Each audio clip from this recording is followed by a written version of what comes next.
Welcome to my YouTube. I was talking about smoking, and we're talking about smoking Indian hemps or some of these plants. You know, people just plug anything and just smoke anything now. Now, particularly plants that are rich in opioid, they have tendency to get you addicted. Now, apart from you becoming addicted to something that can kill you, they also have tendency to cause cancer. They are highly carcinogenic. They have tendency to cause lung depletion, organ failure. I mean, when I say organ, I mean your kidney, your liver, you know, your heart too is part of your organ. So they can lead to the failure of this organ. Then I start speaking about they can cause type 2 diabetes. Now, this might not be a concern to you, but if you have a father or a mother in the house that is already diabetic and you are smoking, don't you know that when you have somebody that is a dad or a mom directly diabetic, it doesn't mean that you have inherited the diabetes, but it predisposes you. Predispose means that it puts you in position that you are likely to have diabetes. So when you are in that condition that either your dad or your mom or both of them have diabetes, then tread carefully, because you know that if you do anyhow, you see anyhow. So how can you stop smoking? That's where we are now. How can you stop smoking? So let's quickly run through the steps on how you can help yourself to stop smoking. Number one, if you are addicted to nicotine, which is an essential part of cigarettes or some of these things that you guys smoke, if you're addicted to nicotine, there's something they call nicotine replacement therapy. What do they do there? They replace that particular harmful substance that you're taking with another compound that contains nicotine, but slightly harmless. So that is what they get used to. Now, your body is already accustomed with nicotine. So you start taking that in, you know, your body, it feeds your urge. It feeds that your cravings. So it's balanced because, you know, it also contains nicotine. Meanwhile, it's not as harmful as, you know, the normal cigarette, the normal thing you take that is dangerous, that is of concern to us. So that's what the bulk of what they do in nicotine replacement therapy. There's something they call e-cigarette now. E-cigarette contain nicotine vapor. But don't forget that nicotine is not the problem we have in cigarettes, in some of these things that people smoke. It's other compounds that makes up the cigarette, makes up the India hemp, makes up the Canada. Canada that makes up almost some of this loud Colorado and those things. But because nicotine is part of the compound, so you get addicted to that cigarette. Now, nicotine is not the problem, but the other compound in that stuff, they are part of the problem. Because you're addicted, so you consume it more.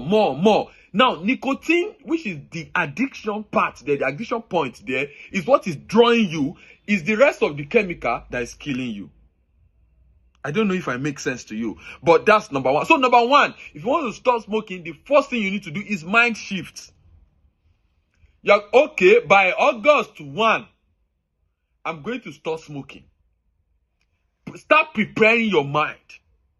Mind shift. You have to be determined that, okay, this is what I want. And better way to be determined is that you check the consequence. Okay, this thing is going to fumble my life. This thing is going to destroy my life. The truth of the matter is that most of the time when I do videos and I tell people this is going to affect you, it's going to affect you, people come at me. They say, Kini Fela has been smoking, he didn't die. The funny part is that since you have been smoking, did you die? No, you didn't die rather. But the moment you cross 50, many people that you see that have stroke, many people that you see that they have fertility problem, they can't give birth. All these things can be traced back to what we are talking about. And it is harmless now to you. You won't have cardiac heart failure, cardiac heart arrest, you won't have heart attack, you won't have problem. But the moment you cross 50, see people now, hypertension, that's why you see virtually everybody, they have hypertension, they have high blood pressure, they have this, they have that. Why do you think that's so? Because everything you have done in your childhood, when you are young, when you are still younger, that you're enjoying your life, leave me, let me chop the head of my life. By the time you cross 50, the old effects will come back to you. So that's the concern now. So number one, so you have the mind shift. Number two, you ask for help. If you know it's not something you can do by yourself, talk to people, talk to doctors, talk to therapists, talk to pharmacists. And when I say doctors, therapists, pharmacists, I don't mean your pastors, because many pastors that we have in Nigeria now can be judgmental. I don't mean your parents. If you don't have that same rapport with your parents, don't talk to them about it if you are living in a distance place. But if you have somebody that is close, that you can talk to, that is reasonable, talk to the person. I want to stop smoking. That's the first stage. Fix a date. That's the second. On October 1st, 2024, I will stop smoking. Start working towards that date that you have fixed. I'm telling you how this thing works. Start working towards that thing. Then change the circle of your friend. It is funny that many people will say that I want to stop smoking. They will say that they want, true, in their heart, they have planned that they are going to stop. But because of the nonsense friend that they have, you see them going back to, okay, how can you imagine something that you are addicted to, you stop smoking, and you call a couple of your friends, so they came over, and they're smoking right in your friend. And they're even giving you, oh yeah, take one puff, take one puff. That's why you take puff. That's why you cook pie. That's why you die. So jokes apart now. So you change your circle. How can that be? You give them space. You might relocate somewhere. If you're not living with your parents, maybe you are staying there, you can just spend a month with them. Do you know the secret of this thing? If you can abstain for 2 hours, you can abstain for 5 hours. If you can abstain for 5 hours, you can abstain for a day. If you can abstain for a day, you can do 3 days. If you can do 3 days, you can do a week. If you can do a week, trust me, you can do 2 weeks. If you can do 2 weeks, you can do a month. Another thing is that you need to get busy. You know, when I did tramadol addiction video, when I did masturbation addiction, the same time now I'm doing it, most of these things come to you when you are less busy. You hear the voice. I won't say the voice of the devil now because we are not speaking in a religious cycle. But you hear the voice that is telling you, oh, you are going to do it. Oh, you are going to do it. When you are less busy, get a job. If you don't have a job, just get something to do. If it's volunteer, if you're not in Nigeria, if you can go out to volunteer, if you can just get something. Just get something. Then another way is that there are medications that people use to actually stop smoking. I won't lie to you. I will mention one to you, but you might not get it around, but just talk to your doctor or pharmacy. They can prescribe the herb. There's something they call bupropion.